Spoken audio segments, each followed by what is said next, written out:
If you've ever tried to sell your products online using a launch, it's likely that you got overwhelmed pretty quickly. There's a lot to think about.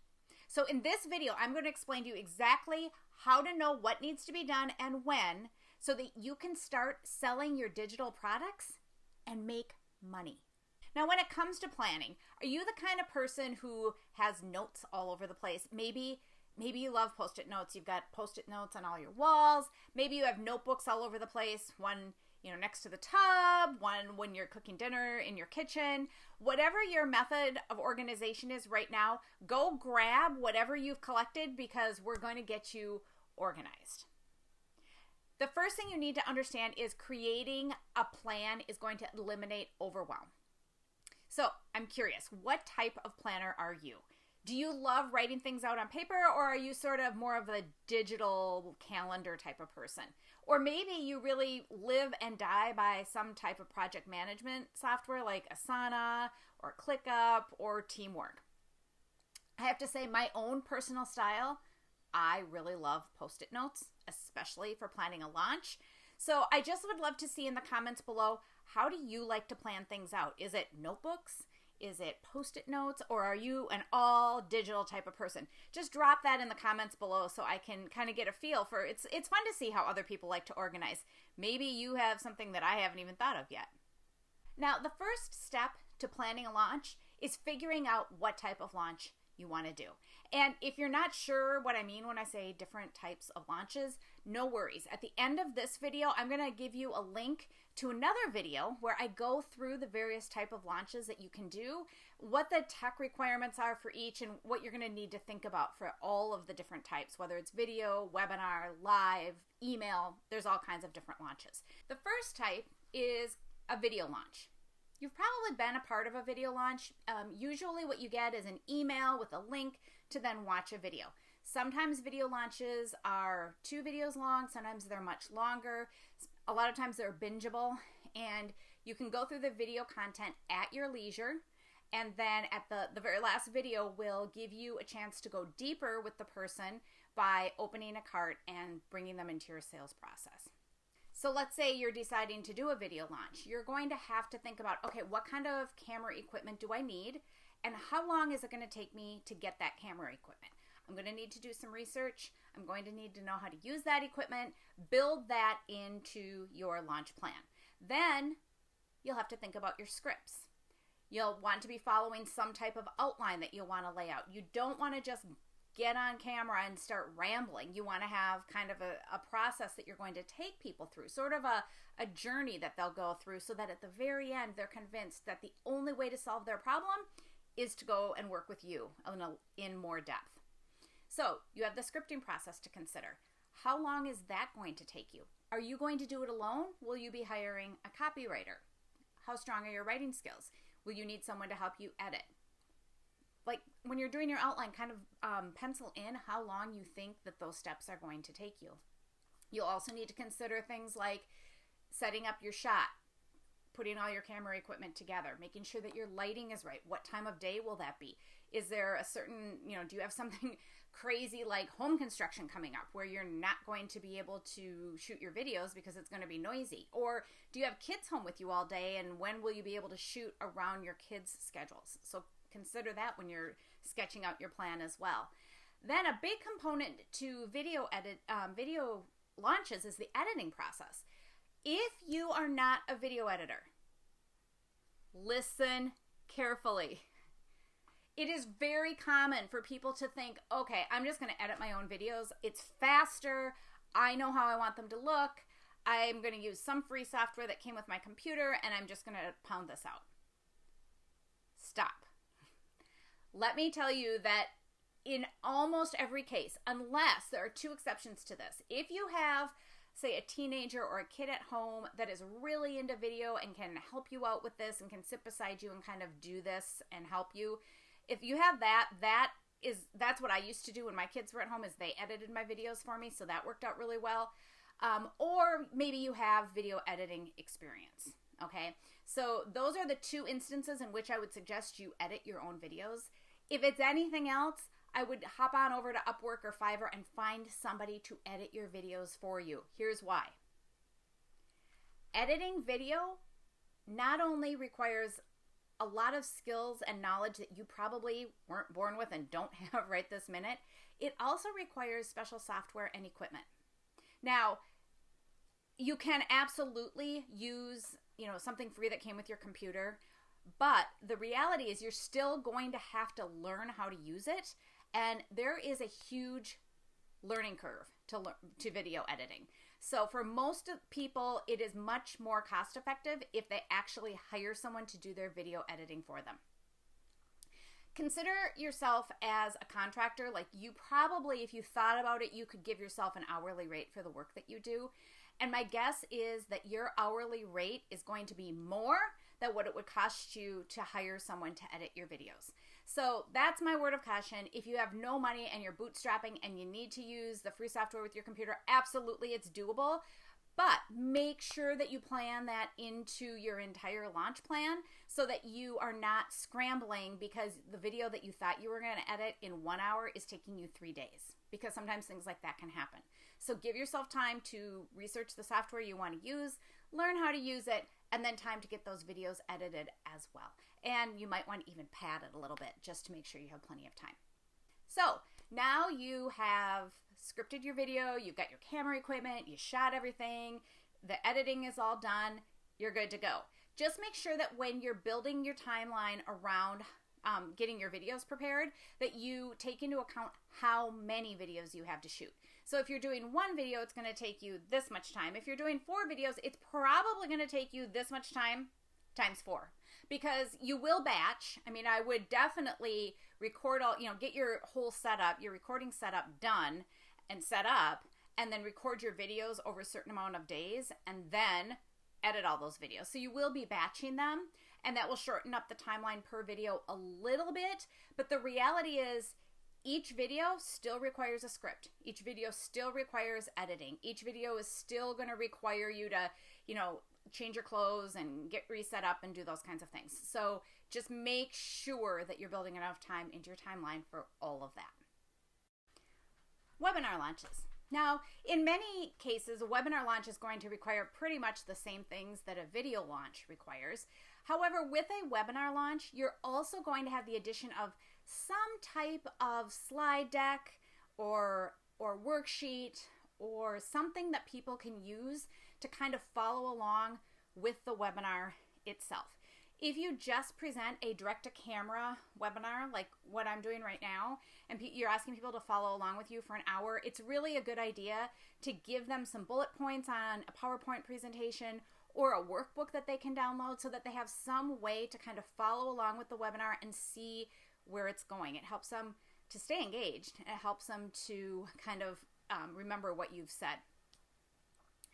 A webinar is still going to require scripting. It's going to require some type of software, whether it's just direct to camera and you're using Zoom, or whether you're doing something like using StreamYard to go live in YouTube and Facebook, and also to record it for people to get a replay. So you'll want to think that through. What do you want your customer experience to be? How are you going to use this webinar? And what do you need to learn to make it happen? Live launches. Live launches are the most techie option, in my opinion, because you're going to need to be able to go live and be streaming at the same time. So even a webinar launch is usually pre-recorded. Sometimes people will do the webinar live and then they'll record it so that they have it for replay. But portions of webinars are usually pre-recorded. So if you're going into a system to show people how it works, a lot of times that gets really slow if you're doing it live. So you may pre-record some of those parts. And so webinars kind of are a hybrid, but a live launch, it's all you, baby. So you need to make sure that you have things like a very solid and strong Wi-Fi signal. You need to make sure that you have backup so that if something goes wrong, if you've gone off the air, or if people are not able to see you or hear you, or there's some other tech glitch going on, you're going to want someone on the back end to kind of be keeping track of what's going on. So part of that whole process is figuring out who that's going to be. What kind of training do they need? What kind of training do you need to know that you've got what it takes to make this go off seamlessly? Plan it into your launch. And then finally, we have an email launch. Now, an email launch is by far the easiest type of launch to do in terms of tech. However, it isn't as easy as some of the video options because people can go back and really dissect your copy and, kind of digest it, go through it, and you need to have very strong copywriting skills. You need to consider, are your copywriting skills good enough to actually convert people to buyers? A lot of times we're good at writing our weekly content or really good engaging with our audience, but when it comes to selling to them, we tend to back away. It's a natural tendency that people have. So no matter what type of launch you're doing, make sure that you've really scripted that into your process so that you don't shy away from the sale at the end. Emails are no different. While you can probably communicate with your list on a weekly basis, give them really valuable content, you could blog until the cows come home. Make sure that if you're doing an email only launch that you have someone to help you with your copy so that it converts and turns into buyers. An email launch usually requires 4 to 5 emails. It's generally a series of emails. And so you're going to want to take into account the scripting of those emails. Maybe you want to write them out first and then have a copywriter take a look at it. So you'll save yourself a little money there if you don't have them write the whole thing. But if you are planning to hire a copywriter to do the whole thing, you need to consider the fact that you're going to have to probably find a copywriter, and then they're going to have to really get to know you, get to know how you speak to people, the words that you use, what your program entails, so that when they write those emails, it sounds like they're coming directly from you. So those are the different types of launches and the things to consider when you're putting together your plan. A lot of times it's really easy for people to just plug in, oh, this week I'm going to write my emails, but they don't really break that down into how many emails is that going to be? What's the point of each email? And is this an email that's going to be in my pre-launch sequence? Is this an email for my open cart sequence? Is this a sales email? So you really need to map out all of the steps that goes into your launch and consider how long each of those steps is going to take. Now, once you've figured out what type of launch you're going to do, you need to figure out who you're going to need to hire to help you out. A lot of times it's very tempting to bootstrap everything, and that's absolutely fine. Just know it's going to take you a little bit longer, and again, you're going to want to add that time in. If you decide you want to hire somebody, whether it's a graphic designer, a social media content specialist, or a copywriter, it could be any of those, video editor. We've talked about a couple different positions. Figure out which one, if you can't afford them all, you're going to need the most, and then start looking for that person as soon as you can, because you're going to need to get on the services and write job descriptions unless you know somebody, or maybe get into your Facebook groups where you hang out with people and ask them, where do you get your graphic designers? Where have you found great video editors? Then you need to kind of come up with a job description, or at least sort of a proposal for what you're looking for. You'll need to find the people, maybe interview them, and then explain to them exactly what you want them to do. Now, the good news about hiring someone, say a video editor, that's my favorite example, is that you don't need to really train them on how to do the video editing. They're going to know how to do that themselves. You just need to make sure that they understand what it is that you're looking for. So, you're going to have to build in some patience to your plan as well, because it's going to take a few iterations of each video probably before you hit on the one that is exactly what you want, and then they can move forward from there. Don't forget to figure all of that into your timeline and your plan as well. Okay, now it's time to take your pen and paper and apply it to your calendar. So, when you're planning out your entire launch timeline, there are a few ways to do it. As you went through and listed out your tasks, you should have penciled in next to each one about how long you think each step is going to take. So now you should have a basic timeline of the entire process, and from start to finish, how long that process will be. From here, you can do it 2 ways. You can build from the launch date backwards, or you can start with today's date and go forwards and determine when your launch will be. So there are a few things to consider whichever way you decide. If you're going to build backwards. You need to be sure that at the beginning of your launch process, you will already have an email list that is big enough to sustain a launch. So for most people, that's 300 to 500 engaged subscribers on their email list. If you've already got that, you're good to go. If you're really working on building your list and you figure that by the time that all of this other stuff gets done, you'll have those people, you can also start with a date in the future and work backwards. What you don't want to do is start with a date, work backwards, and then realize, oh my gosh, there's not enough time, okay? You're also going to want to consider this if your launch is specific to a certain time of year. So if you're launching a product for teachers where you want them to kind of go through training on maybe how to teach math to kindergartners, you probably are not going to want to do that training in the summer, maybe August, depending on, sort of the relationship you have with your audience, or September or December. You know kind of when your teachers are available and when is a good time to be teaching something to them. If, however, your product is all about decorating for the holidays, your launch may be perfect in November or early December.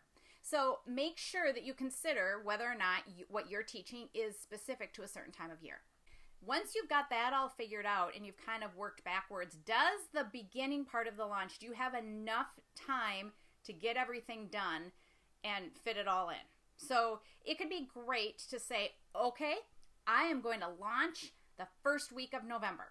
And then you start working backwards and you realize, okay, today is June 1st and my launch tasks are not going to get done. Now that seems like a lot of time. That's probably a long enough time, but you know what I'm saying. Like, I need to get all these videos done. I need to hire a copywriter. I'm going to be gone for 6 weeks in the middle of the summer. And then September is always busy with the kids. So really consider all of that when you work backwards and see if you need to adjust your timeline one way or the other. Once you've got that all considered, I would still back your launch up a week if you can. So if you were planning on November 1st, I would go with November 7th and just give yourself a cushion. Don't change anything. Still make yourself believe that it's going to be November 1st. But if you can make that work, I would give yourself that extra week and then immediately forget that you did that because you will take all the time that you have. The other way to plan your launch is to start with today's date and work forwards towards your launch date. And in that case, what you would do is you would take down the list of tasks and all the things that we've talked about already, and you'd start with today, and you'd start plugging those tasks into your plan and see where you wind up. Maybe that'll work perfectly with when people are online and wanting to buy your product, and you're good to go. Yay, you!